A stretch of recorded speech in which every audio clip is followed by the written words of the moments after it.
Em uma entrevista que deixou todos surpresos, o candidato a prefeito de São Paulo, Pablo Marçal, fez declarações contundentes sobre a situação política e social da cidade. Ao falar sobre a extorsão de vários candidatos, Marçal disse que a situação é lamentável e que precisa ser resolvida.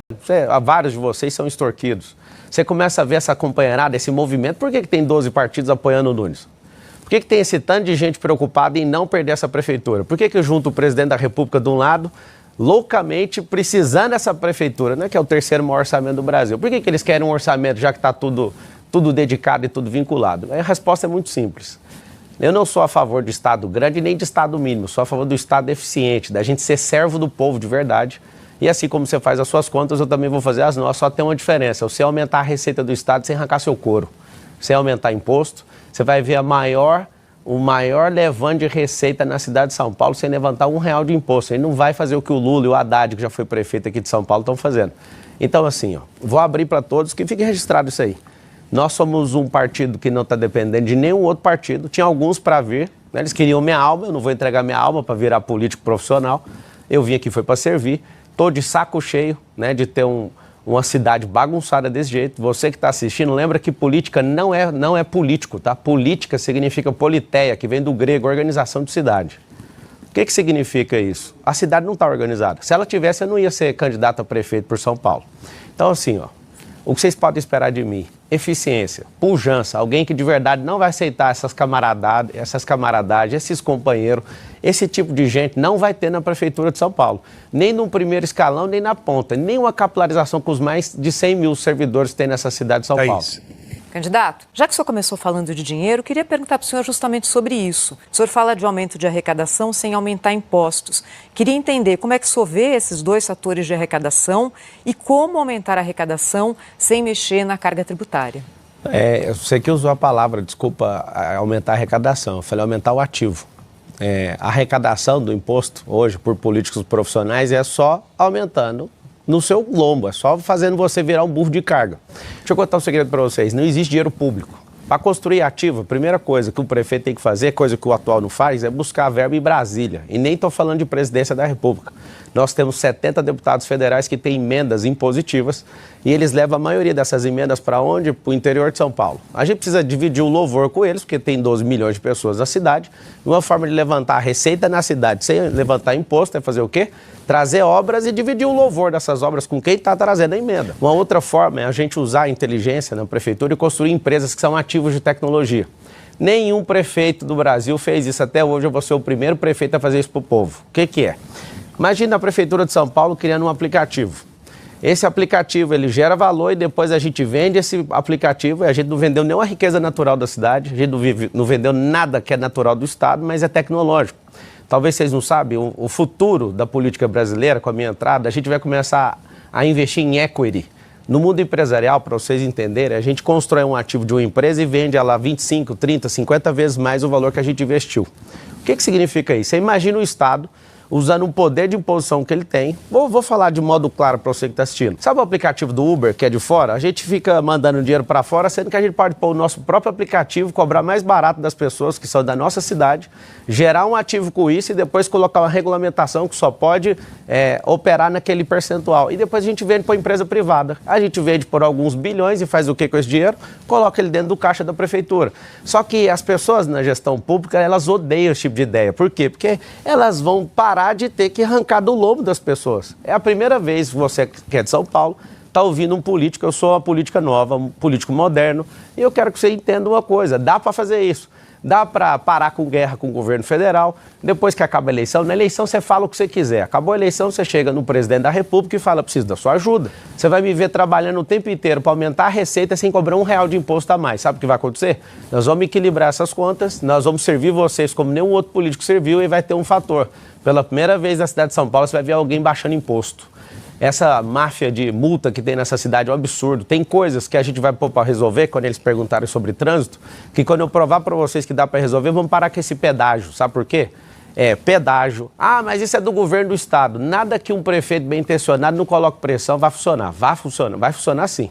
Agora, por que tem rodízio de placa aqui em São Paulo? Rico tem 2 carros, você que é pobre tem só uma. Por que é desse jeito? Porque é ineficiente em tudo. Agora, se eu somar todas essas soluções, junto com teleférico nas comunidades, isso não é solução de mobilidade para a cidade inteira, tá? Isso aí agora é uma solução para enriquecer e colocar as comunidades mais fortes. Eu quero colocar centro gastronômico nessas comunidades, centro olímpico de empreendedorismo.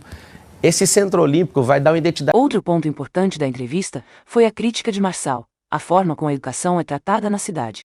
Ele disse que a escola pública não está preparando os alunos para o futuro e que a cidade precisa de uma abordagem mais prática e tecnológica para ensinar as crianças. Marçal também disse que a cidade precisa de uma identidade esportiva e que o esporte é fundamental para o desenvolvimento das pessoas.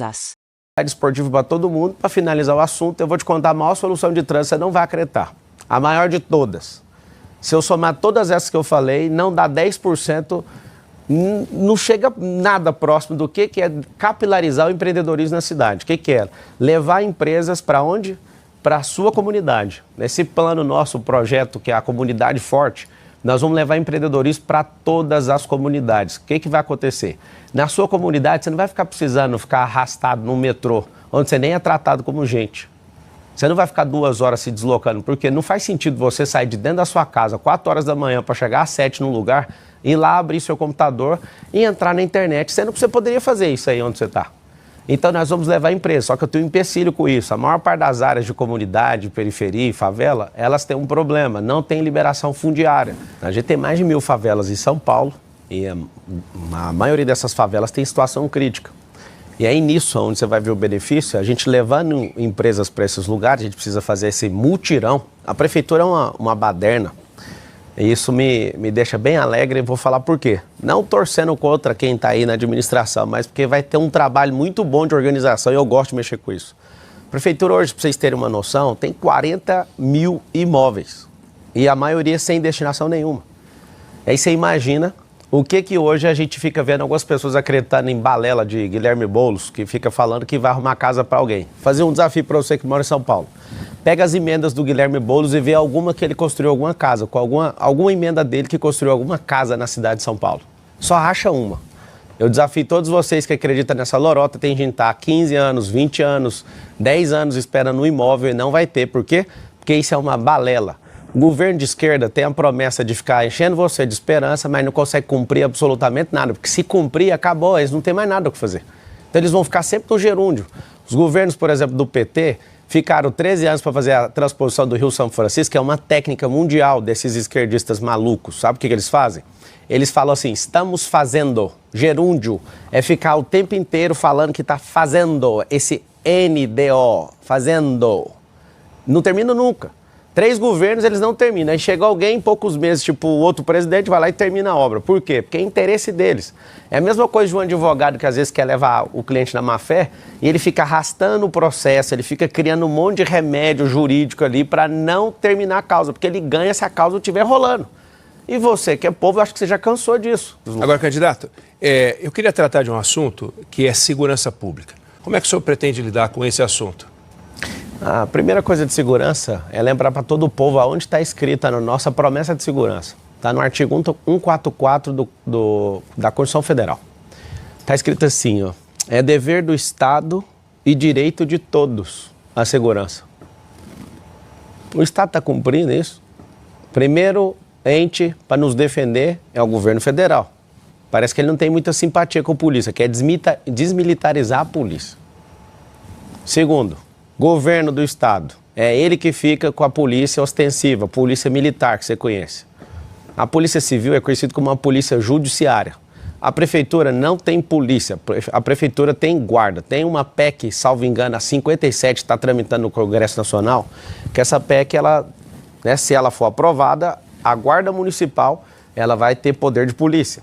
Mas enquanto ela não tem, hoje na cidade de São Paulo tem aproximadamente 7.100, mais ou menos, guardas municipais. Esses 7.000 guardas, no nosso governo, nós vamos triplicar e pela lei a gente consegue chegar até 24.000. Marçal, mas você acha que precisa de mais? Até o limite da lei. Nós precisamos de ter sensação de segurança. Então a primeira coisa que eu acredito é nessa capilarização da guarda municipal. A gente precisa firmar um acordo com o nosso governador, que inclusive é alguém que eu gosto muito, respeito muito, alguém que gosta de disciplina, e a gente pode juntar forças para resolver o problema da segurança de São Paulo. O governador, ele reside aqui, ele mora nessa cidade. e morar nessa cidade, fica bem mais simples de cobrar ele, né? Porque ele também quer um lugar seguro. O que a gente precisa fazer? Triplicar esse efetivo da Guarda Municipal. Por lei, a gente consegue chegar até 24 mil. Então, eu posso colocar como promessa de campanha a gente abrir concursos, né, paulatinamente, até chegar nesses 21 mil.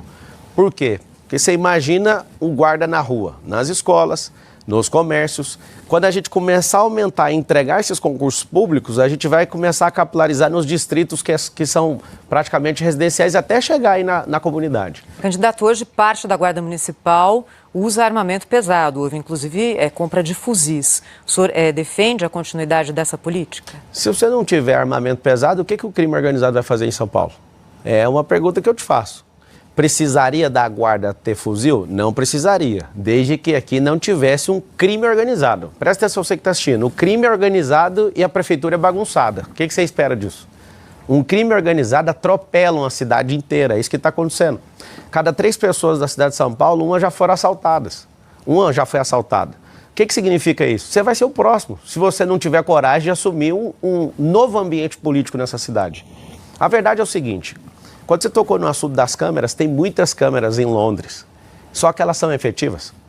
As pessoas que estão na gestão disso são de fato efetivas. Vou te dar uma solução da Califórnia que eu vi funcionando, eu uso na minha segurança pessoal e a gente vai aplicar na cidade de São Paulo. Não precisa de tantas câmeras, precisa saber que tem inteligência nessas câmeras. Se você colocar análise preditiva com inteligência artificial nessas câmeras, você que está assistindo sabe o que significa? Imagina uma câmera que filma e sozinha fica detectando um comportamento suspeito. Não interessa a cor da pele da pessoa. O que interessa é qual o comportamento que ela está indo. Se você isso aí chama pré-crime. Ao invés da gente ficar louco indo atrás de bandido, a gente tem que mostrar para todo mundo que tem alguém vigiando. Ter uma câmera ligada sem um sensor de inteligência artificial não vai adiantar nada. Então nunca precisa chegar nesse tanto de câmera. Segunda coisa, se essa câmera detecta comportamento suspeito nesse pré-crime, um drone sai de cima de um prédio. Claro, gente, nós vamos testar isso primeiro no distrito mais violento da cidade de São Paulo é Pinheiros, distrito de Pinheiros. São 96 distritos. Funcionou no distrito, a população gostou, sentiu segurança naquilo, vamos para o segundo. Você sabe como é que as coisas funcionam no setor privado e a gente precisa testar no setor público? O setor público é uma vergonha, eu vou te falar por quê. Porque tudo que vai ser testado é testado de uma vez só, fazendo contrato de 20 anos de concessão para alguém. Esse cara fica 20 anos comendo o dinheiro do povo e ninguém sabe se isso é bom ou se é ruim. A gente precisa fazer teste, claro, de acordo com a lei, fazer o teste, o mínimo viável daquele teste, e aí a população aprova, faz uma pesquisa de opinião em relação a isso, aprovou, vamos expandir para a cidade. O problema é que esses caras, esses companheiros aí, estão só querendo acabar com o dinheiro público, só fechando grandes contratos, eles não pensam na consequência disso.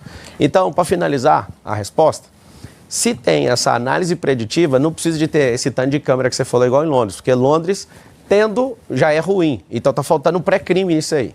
Tem o pré-crime, viu que está com comportamento suspeito? Imagina um drone descendo de cima de um prédio e alertando aquela pessoa. Imagina essa sensação de segurança num distrito e aprovou, vamos para 2, vamos para 3. Falta só 90 e poucos agora para a gente concluir isso. Quero passar para a área da educação agora, candidato. Que estratégia ou que plano o senhor tem para resolver a questão da alfabetização? Como a gente melhora a situação naquilo que compete à prefeitura em geral, a primeira infância, o começo, né, das crianças e da alfabetização? Como a gente tem 3 minutos, eu pediria que o senhor respondesse em 2 minutos para ter o seu minuto final. Tá bom. Eu tenho rede de escola na rede privada, né, tenho algumas dezenas de empresas. Eu sou filho de faxineira, sou da escola pública, a maior parte da minha vida estudei em escola pública, sei que a escola pública não está treinando seu filho para nada. Nós estamos gastando o dinheiro de forma errada com um processo chamado escolarização. E nós vamos mostrar que São Paulo vai sair na frente com a educação verdadeira, que é a educação que ensina seu filho a prosperar. Você vai prosperar, lembra que eu estou te falando, a partir de 2025, com o Pablo Marçal governando essa cidade, sendo servo desse povo, vocês vão ter a chance de prosperar pela primeira vez. Ninguém vai te impedir. Primeira coisa, para responder a pergunta sobre alfabetização, a gente tem que entender de sistema representacional.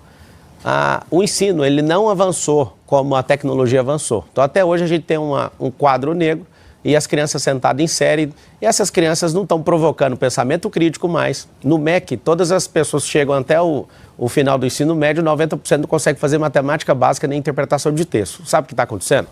A gente está tratando as nossas crianças como adultos e os adultos como criança.